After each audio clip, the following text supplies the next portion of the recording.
webinar on metrics. So today we're going to be discussing all things kind of metrics and how you can kind of show ROI for your PR activity. So my name is Jane Hunt. I'm the co-founder and CEO of JBH. And JBH is a digital PR and SEO agency, and we specialize in building brand visibility in organic search and within the media for a range of lifestyle brands. So I've got an amazing panel with me today.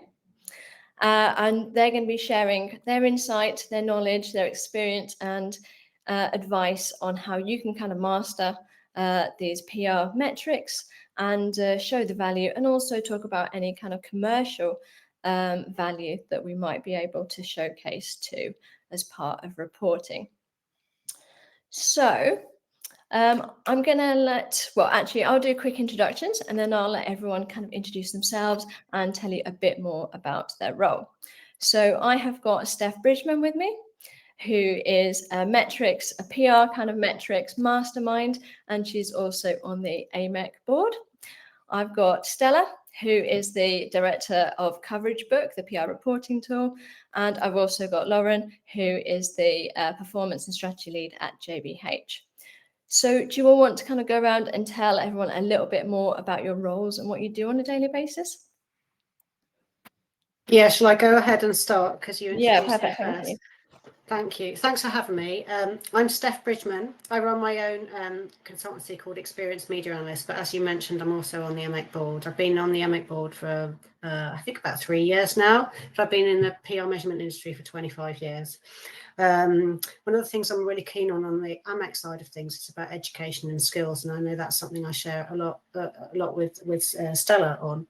At AMEC, I head up the Academics and Educators Special Interest Group, which links together academia and professional practice. That's also something I'm really keen about, and I've been one of the key figures behind AMEC's Rising Stars initiative, which is all about promoting the next generation of talent in our industry.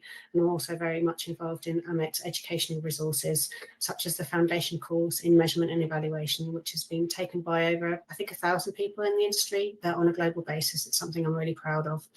I'm also really involved in a scheme called Socially Mobile. I think, Stella, you're also involved in that too. So for me, it's all about passion for the topic and passion for skills and making sure that people can be as passionate about measurement as I am, and passing on that passion. Thanks for having me. Wow, thank you. That's a really good intro. Lauren, do you want to go next? Yeah, what an intro to follow. So I'm Lauren Henley, and I work at JBH. I started in SEO about 12 years ago, which quickly turned into link building, which quickly turned into digital PR. So I've reinvented myself more times than Madonna, I think. I'm really keen on making sure that our clients see commercial impact from the work, and we're not just doing PR for the sake of it, or we're not just ticking off a box of deliverables. So my role tends to be setting the sort of strategic aims and finding out what will really make a difference to our clients, and then working with the teams to then achieve that. Thank you. Stella? Yep. So as you said, I work at Coverage Book, which is a reporting tool, automates the coverage reporting process.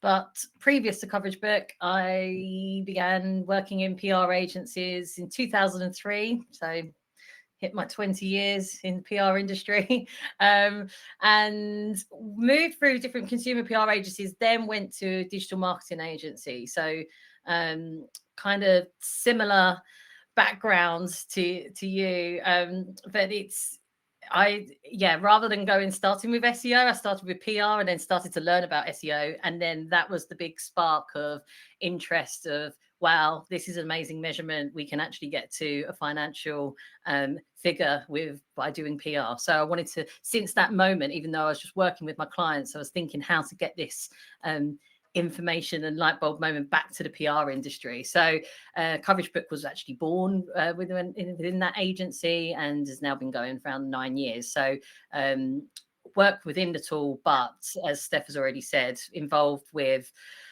AMEC and other different organizations. I have a podcast, I do talks all about the topic of PR measurement and how to prove value. So I'm so excited to be here today to carry on talking about it and share some of that. Amazing, thank you.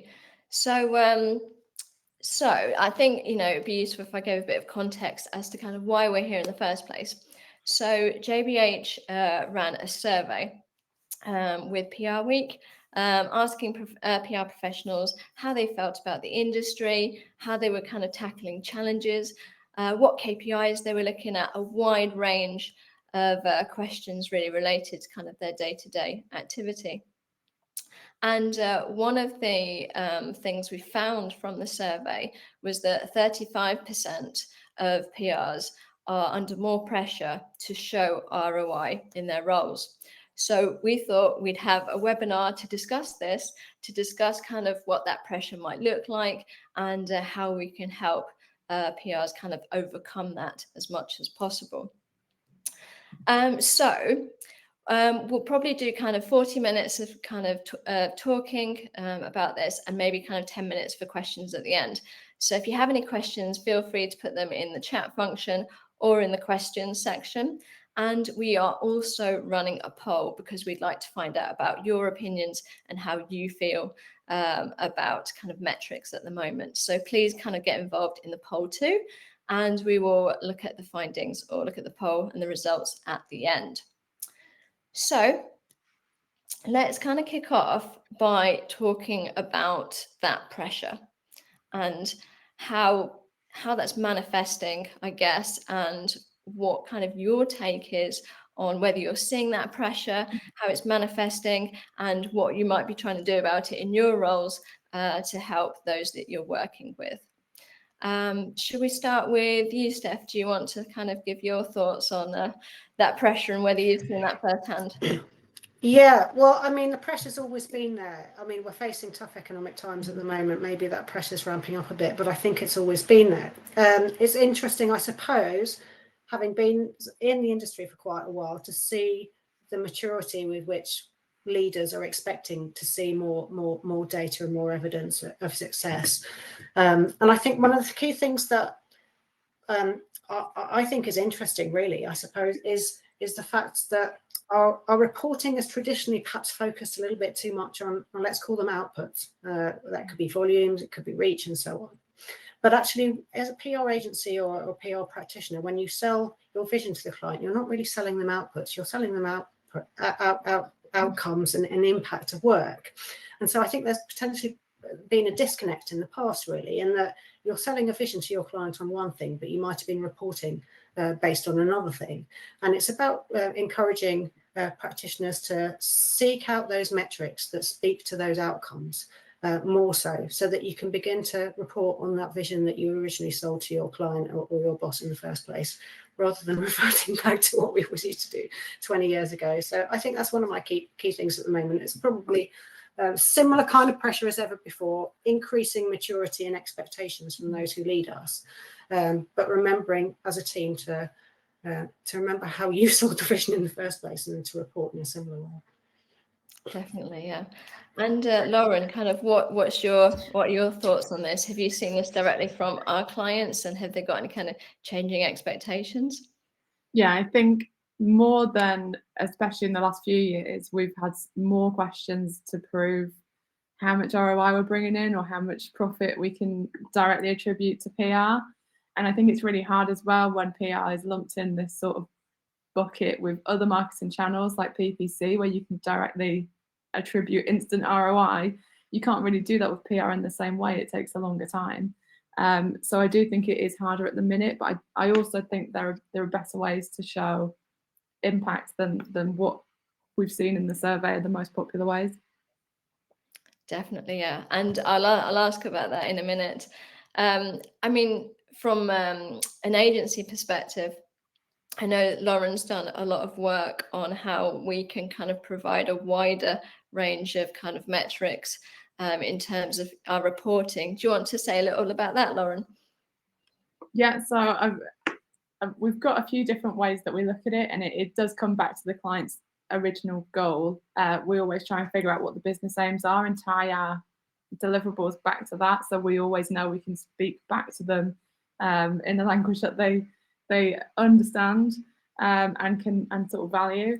But we do also have internal metrics that we've developed just because you can judge by a third-party metric and it gives you a standard, but it doesn't tell you the nuances in between it. Like, is it relevant? Is the sentiment right? Is there, you know, are people going to read it? Are the right people going to read it? So we do use sort of third-party metrics which are combined with internal ones so that we can get a better view whether we're having a good impact rather than just a numbers game.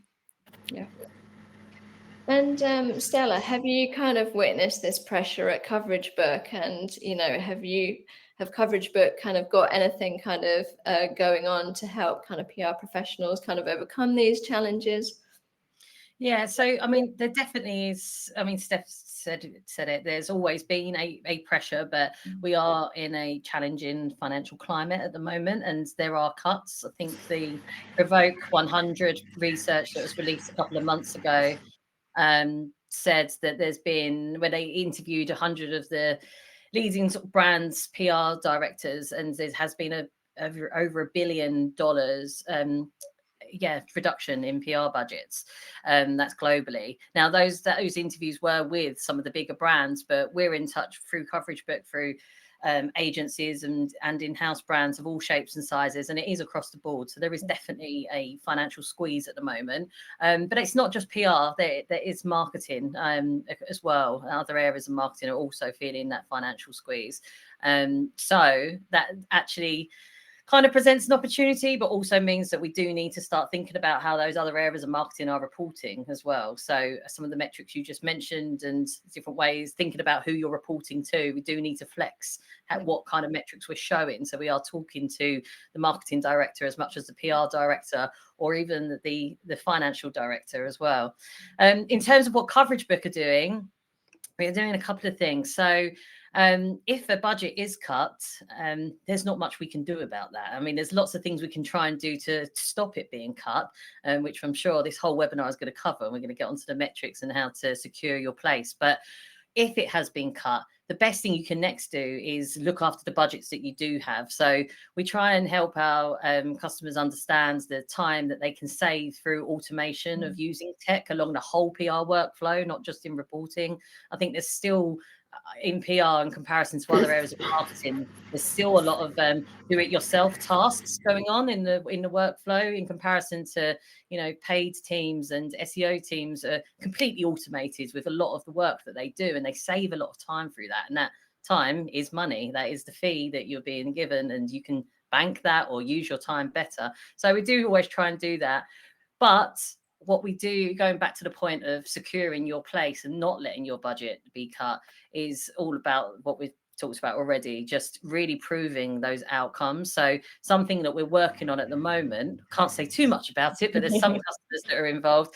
We're looking at helping people look at their coverage or campaign coverage over time, and then correlating that to organizational impact through graphs and through different ways, and helping them think about what are those organizational impacts or audience impacts that actually proves that there was an outcome, and looking for correlations. So yeah.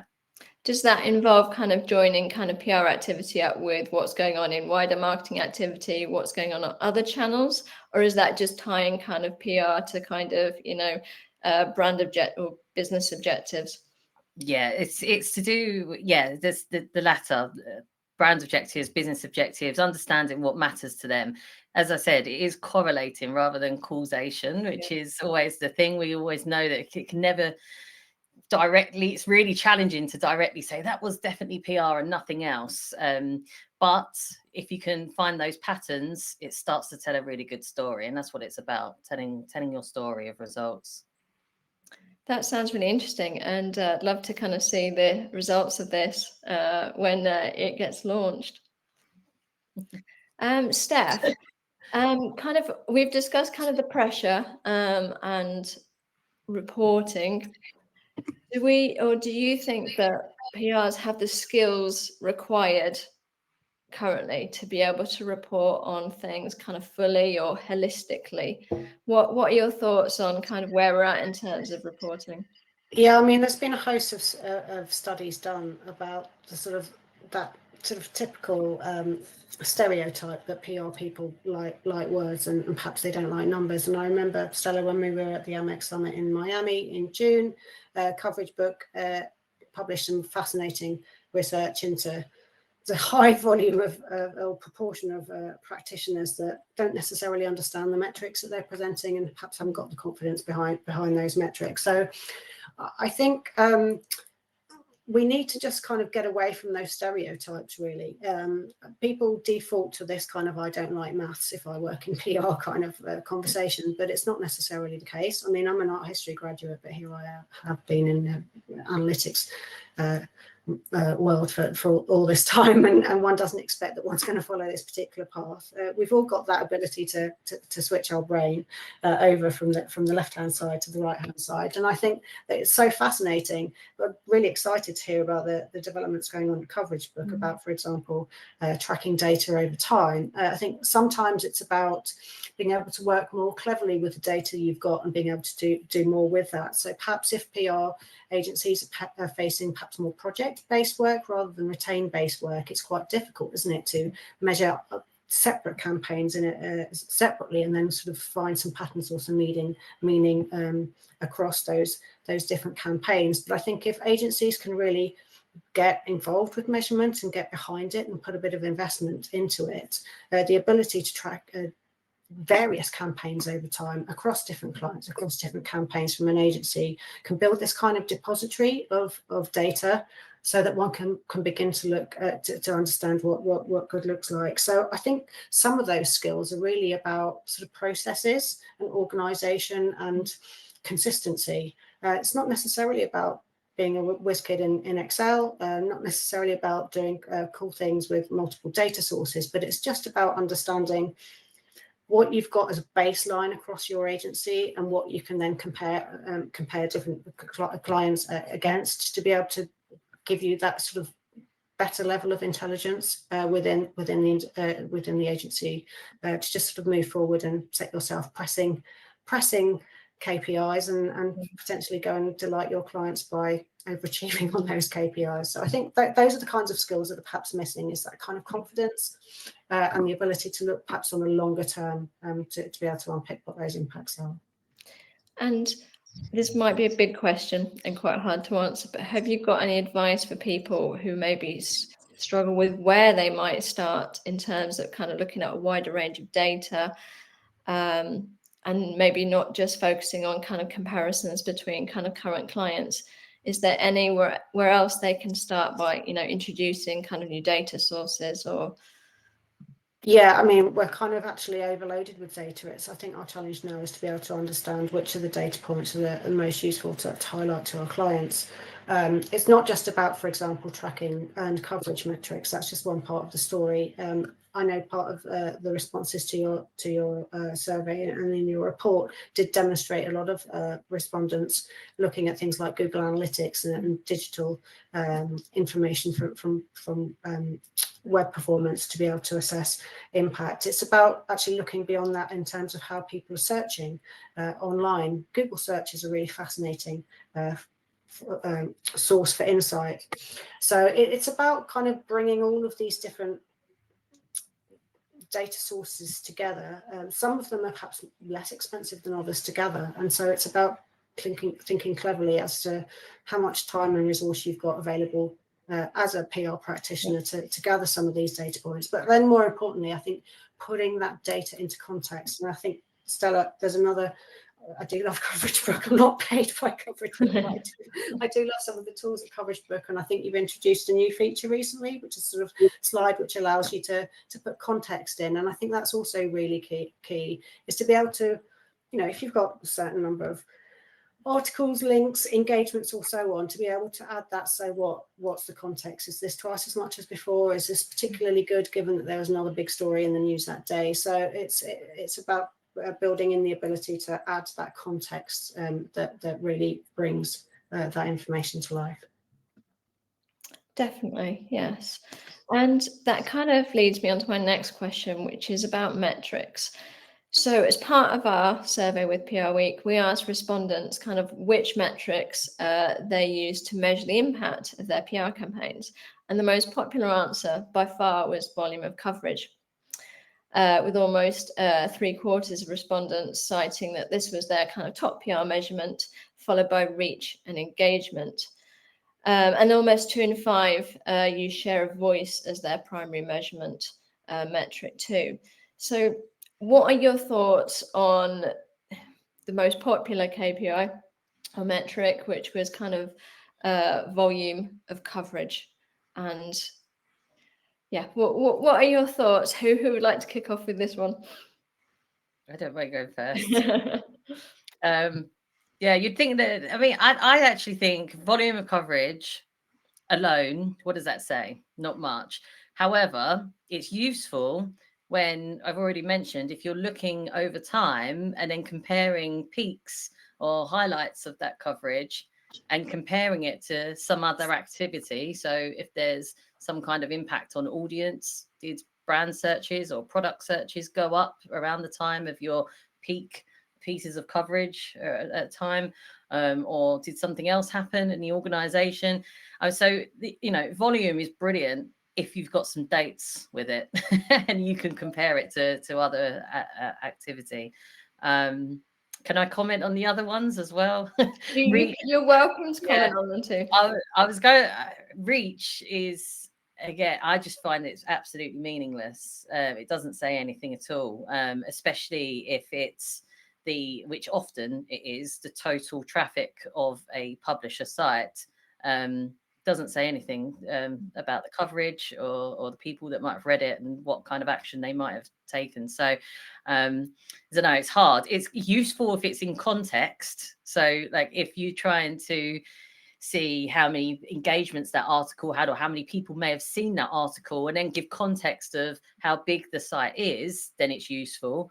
But just alone, it's meaningless. I think, like Steph said before, we've always just got to say, so what, with everything that we send back to a client or a budget holder, and not just keep doing the same metrics because they're the metrics that have been around for a long time. Definitely. And obviously reach looks good in terms of it tends to generate a very high number in a lot of cases, potentially in the millions. But yeah, it's meaningless in terms of that piece of coverage, etc. So question for you, Lauren. What do you think of quantity of coverage for a metric kind of in 2023? I think you need to report on it because you need to know where your coverage is and what it is. You need to see it. But I think in terms of a standalone metric, I don't think any metric is great on its own. Everything needs to be corroborated, especially if it's a quantity metric. Like we've all seen all the time campaigns which take on a new life. They get taken in the way they weren't intended and they go viral, and there's all these like bad sentiment around it. And if you were just looking at the numbers, you'd think we've done a great job. We've got all this coverage. This is amazing.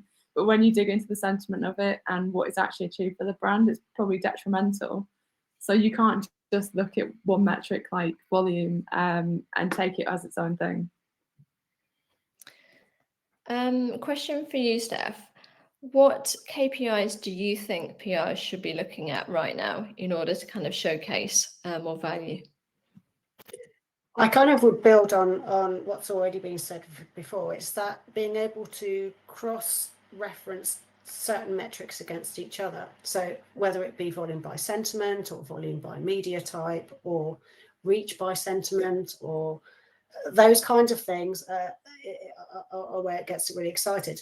You picked up on the point around share of voice, and I know a lot of organisations are very interested in that, in the sense that it takes more of that sort of outward view of how you're comparing against your competitors.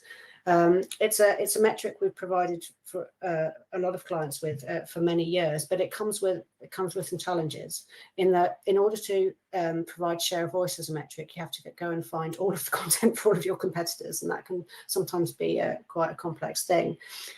Something that Stella has been talking about for some years now with various groups at AMEC, PRCA and so on is a metric called share of search. And I think particularly when you're working in the consumer space, that can be a really interesting metric. There's been some research done by the IPA that demonstrates that search patterns could be an early indicator of market share. And it's when you start talking about things in relation to market share that financial directors and so on get really excited and perhaps are more prepared to put a bit more investment behind the measurement when you start talking that kind of language. So I think that metrics such as share of a search rather than share of voice, which actually are sometimes more cost effective to get to that data point in the first place, are really insightful. Obviously, it's about looking at things like sentiment and other qualitative metrics like prominence of the organisation within coverage, message delivery, and so on are always key. But I know that in such challenging economic times, sometimes some of those qualitative metrics fall a little bit by the wayside because they do often require a level of human interaction to really get to the good data points. So we're at this sort of challenging point where we're perhaps looking for more credible quantitative metrics at the moment, which are more cost effective to provide, but ultimately realizing that it's a qualitative information that leads to the most interesting insights. Yeah. And I think that leads on to what I was going to ask next quite nicely. And I was going to ask kind of, what might become a popular metric over the next few years. And we've been talking about share of search internally. And so maybe Lauren can offer some thoughts on kind of share of search and how we're using it to demonstrate the value of what we're doing. Yeah, so as you mentioned, it is quite a time-consuming job, and we were doing share of search manually for a few months, which took forever. It probably changed by the time we finished. But now we do have a tool where we use it, and we use it for quite a lot of things, actually. It's useful for looking at, over a long period of time, how we've impacted the brand, and you can see spikes around certain campaigns and stuff. And if you're not so comfortable using Google Analytics, where you can see spikes or drops in real time, it's good to use that to sort of retrospectively look back and see which sort of campaigns have the biggest impact. But as a long-term metric, we find it really useful because we can see when we've worked with clients over months or years, we can see as the line goes up and you can see it eating into the competitors. So it's a really useful metric that we use quite a lot. Thank you. And it can be hard and obviously time consuming to measure a wide range of metrics, as we've kind of already talked about. But if you had to just pick three, I'm going to put you all on the spot here. Which three would you choose as your top kind of KPIs to look at? I think I'll go to Stella first, I think. Yeah, that obviously it is a tough question because it all depends on the objective and the client and the audience as well. For me, I would say estimated views is an important one because, as I already mentioned, I find that publisher total traffic doesn't say much. So if you can try and get to more of what's going on that page, so how many people saw it or at least engaged with your piece of coverage, I would say that that's really important. I've already talked about trying to compare those metrics with organizational goals, but we've also talked about trying to get to some kind of ROI, and something that a few of our customers, in fact, one particular one who raised it with us, Diageo, they were using their estimated views metric from Coverage Book and then using that as a proxy for impressions and then working out cost per impressions to be able to compare it to their other areas of marketing. Now, some people might say, well, isn't that the same as AVE? Well, no, it's not, because you're looking at your total cost of your work, of your activity, and then saying, well, how much did that cost to get those kind of impressions? And what it does, and it was an amazing case study that James Alexander at Diageo shared with us. He obviously looked at loads of other metrics for PR and lots of other metrics for his other marketing activity, but using this really gave him a great sort of apples for apples line and view of his activity, and it actually resulted in him giving more budget over to the PR teams and the PR agencies because he got more bang for his buck there. So I think that's quite, sorry for the long answer, but I would say estimated views and then try and look at a cost per impression, but using estimated views would be useful in these kind of times. Great. Okay, I'd love to see that case study. It sounds really interesting. Steph, what about you? What would be your kind of top three? I would say it's those ones that I probably mentioned in the previous answer. So volume, but buy something else. Volume, buy something. Messaging, because that's a real quality element to it. It's all very well having coverage, but if it's not on message, then what's the point? Passing mentions don't really mean anything. You're trying to affect how people think about your organisation, and you're trying to affect what they perhaps might do as a result of reading that content. And so it has to have some kind of message in it, and that really gets to the quality metric. And then, as I say, it's those sort of digital kind of performance metrics. So that could be looking deeply into Google Analytics, understanding whether your organic search has gone up over time, understanding through your referral traffic whether links in the media coverage that you've achieved have actually led to click-throughs to your website, looking at the search console within Google Analytics to understand how people are coming to your site, so specific searches that are resulting in hits to your site, but then looking more broadly at the sort of general ecosystem around search, so using things like Google Trends, kind of keyword finder type tools to understand levels of search for certain keywords, topics or issues related to your brand over time, and how perhaps some of your activities may have sort of moved the needle in terms of how that search is functioning. So it's about sort of see, think and do. Volumes kind of see, messages kind of think, and digital analytics is do. Yeah, so a bit more granular, really, kind of big picture with the granular kind of analysis underneath. Yeah, I think each of those kind of metrics speak to different kind of functions within an organization. You need to have some perhaps more tactical metrics for the account team specifically, perhaps understanding who key journalists are, key publications and so on, so some real tactical stuff, but perhaps more of that sort of top level metrics that you might feed through to the marketing director or CEO. They're not necessarily interested in those tactical elements, but they want to know that bang for buck. So to Stella's point, that cost per 1,000 reach or number of people reach per pound spend, which is the same kind of thing. You just turn the equation upside down, divide another number by another, can be really fascinating, and obviously shows PR in a particularly good light against other marketing disciplines such as direct marketing and so on.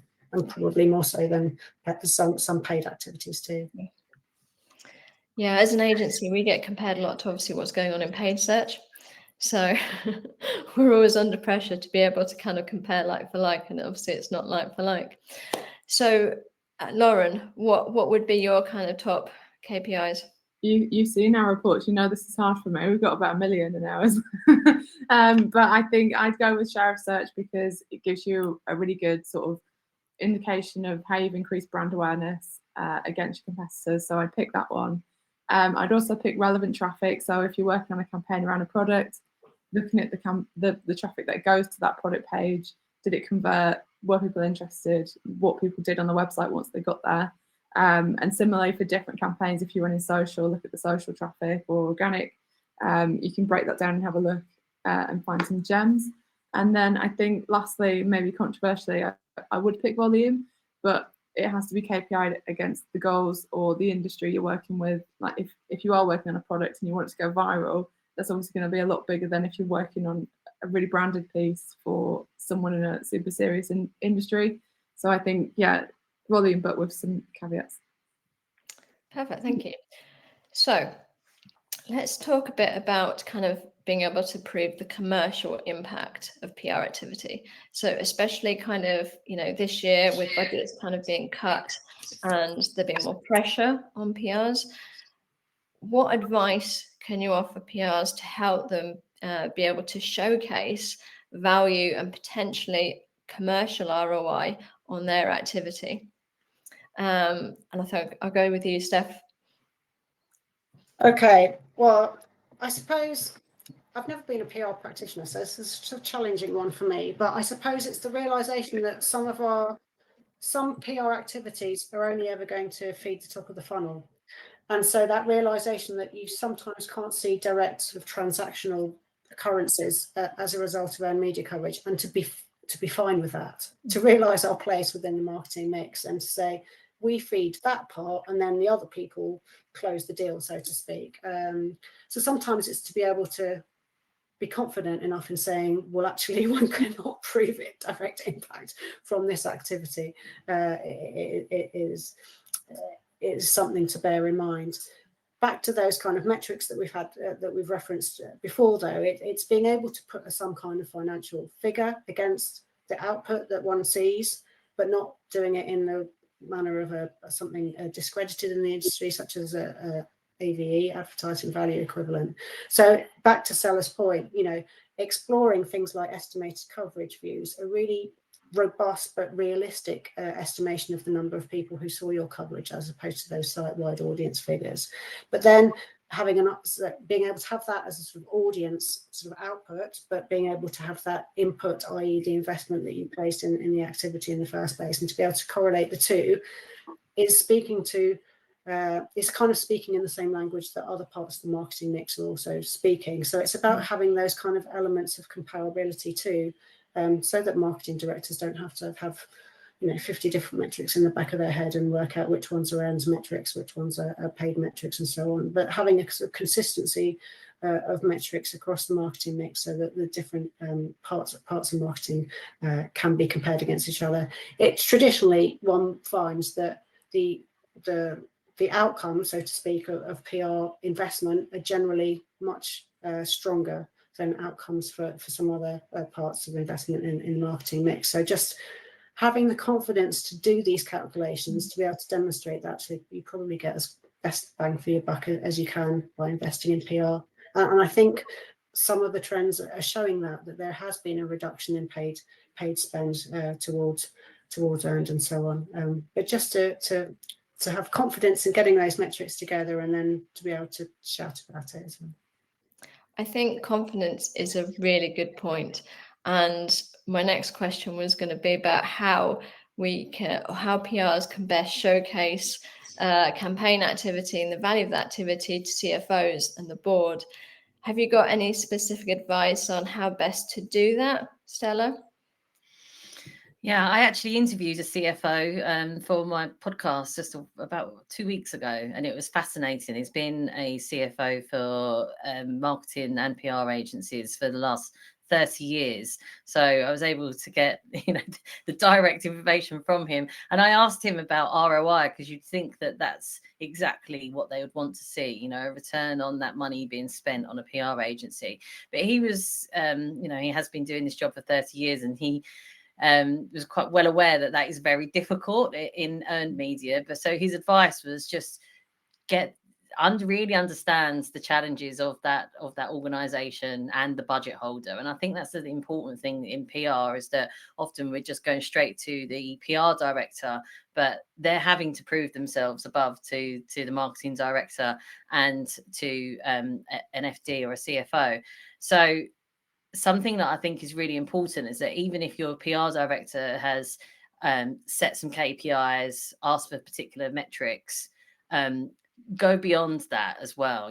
Obviously answer those and do that report and set the context and remind them about the top of the funnel point. I love that, Steph. I think it's that often gets forgotten, and we should always remind people of that.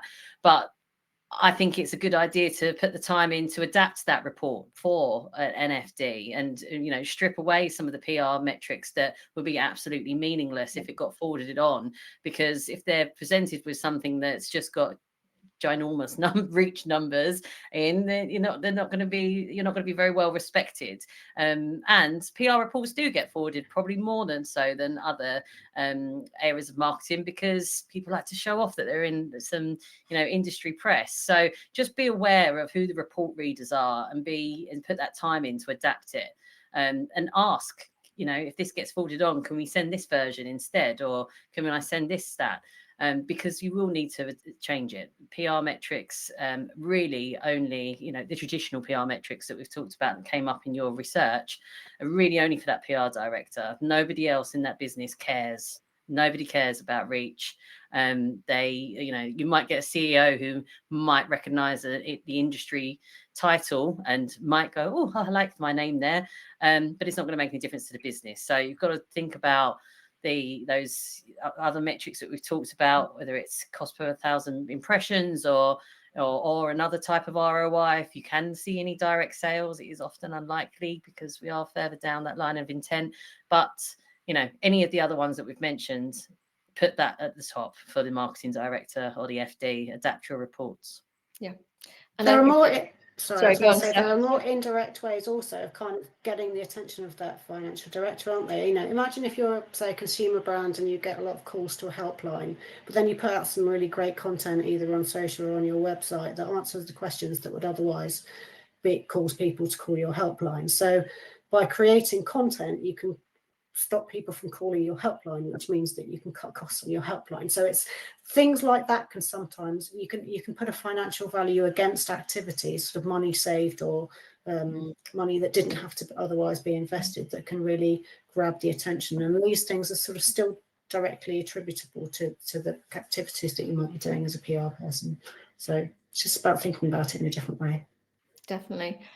And on the topic of kind of adapting how you report depending on who you're talking to, Lauren, do you want to share some kind of insight and some advice on how we have to adapt kind of our reporting depending on whether we're talking to a founder, whether we're talking to a PR, whether we're talking to an SEO, etc., and adapt kind of the focus of the metrics as well? Yeah, so I think for us it starts at the start. We have to ask the right questions, because otherwise you're speaking to someone who gives you a brief. They work in PR or marketing, and they've got a goal which leads to a bigger goal, but you don't know the bigger goal. I think if you can understand like why is this a goal, why is this an aim, you can start to speak to the bigger goals, which make more difference to the whole business. So I think with our reporting, we know as digital PRs that SEO is super important, and also brand building is super important. And if we do digital PR correctly, we can have a benefit on both of those things. So I think with our reports, we try and speak to both of those people and back up the more quantitative sort of SEO data with the qualitative PR data that we can find. So yeah, I think I've said this like a million times during this webinar, but we always try and just combine both elements of SEO and PR, because they benefit each other and complement each other, and you can gain different perspectives on your work from both those things. And there'll be always someone who understands one bit or all of it that you deliver in the report to. Perfect. Okay, so we are running out of time, but before we finish the question portion of this, I just wanted to ask you all what one piece of advice, and I know this is probably a hard question to answer too, would you give to help PR managers or PRs master their metrics right now? So if you could only offer like one piece of advice, what would it be? Stella? I would say really take the time in telling your results story. I know that seems really obvious, but it sometimes gets forgotten when we're really busy and we get our dashboard set up or our formats of reports, and then we just send it over because we're rushed on the last Friday of the month. And we've just really got to invest in that time of telling the story, pulling out insights in each one. A report shouldn't look the same month to month or week to week. There should be context and really telling that story. And I'd also say, like, repeat the objective and the challenges that you are solving. I know I've mentioned him a few times, the Simon, the CFO that I interviewed, but he said, if you can't demonstrate how your work solves a problem for your client, then your budget will be in trouble. And you've just got to think about that all of the time, not when you get to review point or, the end of year report. You've got to be thinking about that. I'd have it, written on a wall or something, because you've just got to keep reminding them, especially at times like this, and put it into the report. So, and I think context is Steph mentioned context right at the beginning in reports. That's asking yourself, so what? That's going to make the difference, I think. Perfect. Okay, Lauren? I think just be really nosy, like be curious, go in Google Analytics. A lot of people are scared of it. They think, oh, look at all this stuff. But you don't have to be good at maths. Like, I'm not good at maths, but I can spot patterns.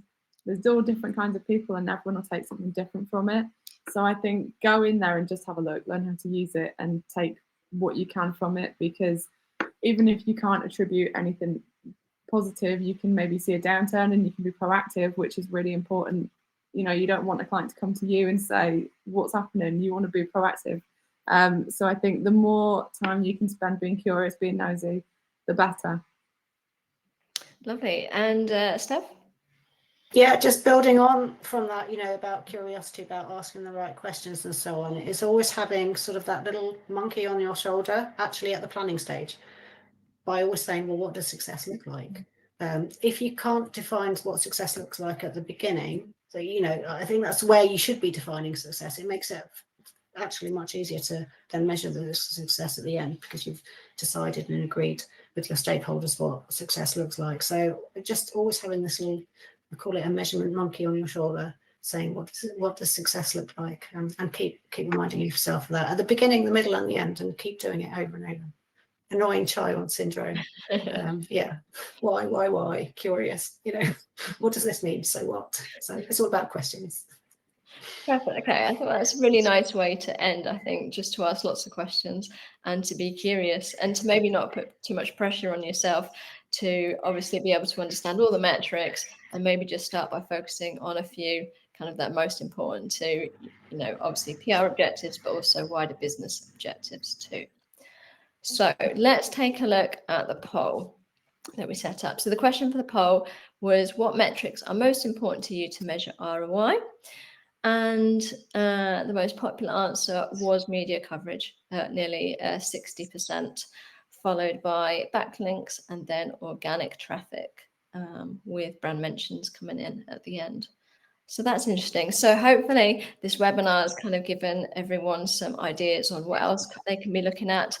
And yeah, interesting. So let's go over to the questions. So I noticed there were a few questions about automation. Was there anything that you wanted to add, Stella, on the topic of automation? Yeah, something that again, we'd learned so much from speaking to our customers, and there was a team within Edelman, and they found us because they had a week that they ran every single year, and it was called Workflow Week, and I thought this was brilliant. They dedicated time, so it only happened once a year, so they were able to really prepare for it, and they dedicated, like, the whole team was split, and it's different groups were told to focus on each part of their PR workflow, which everyone has. Normally starts with insight, planning, engagement, activation, all the way through to measurement, evaluation, and all of those in between. But they'll be specific to your team. And what they did was all did a bit of a research project on, okay, how do we do this part of our work? What tools do we use at the moment? Are they the best tools out there? In the last year, has there been anything new on the market? How can we make this as smooth as possible, best as possible, and save us some time? And I just thought that was brilliant that they did that, because they, there's always new technology, and we can sometimes have that sort of magpie effect going, oh, that one, and that can actually be quite dangerous, switching too many times. But they just did this once a year, and that's what I meant by sort of automation. Like, what tools are out there that can actually help you save time, so you're not having to do things manually. And actually, PR practitioners are very, very talented at different areas, and doing manual admin tasks shouldn't be one of them. It's a waste of talent. So apart from the fact that you can save fee. So yeah, taking inspiration from that team in Edelman, like, how can you look at your workflow, look at your PR tech stack, and see where you can save time. Great, thank you. So I've got another question. What tool do you use to measure the share of search?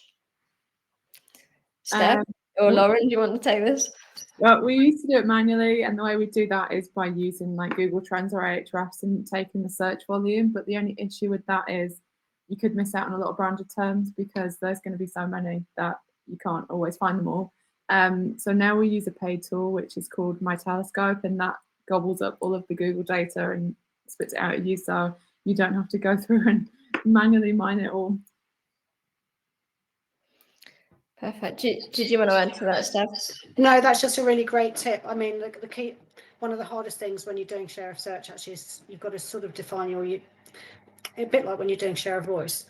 you have to define your universe so that you can understand your place within that universe. And sometimes just defining who your competitors are, and whether that's 10 competitors, 40 competitors, that's one thing. But then to manually go in and find search figures for that universe can be time consuming.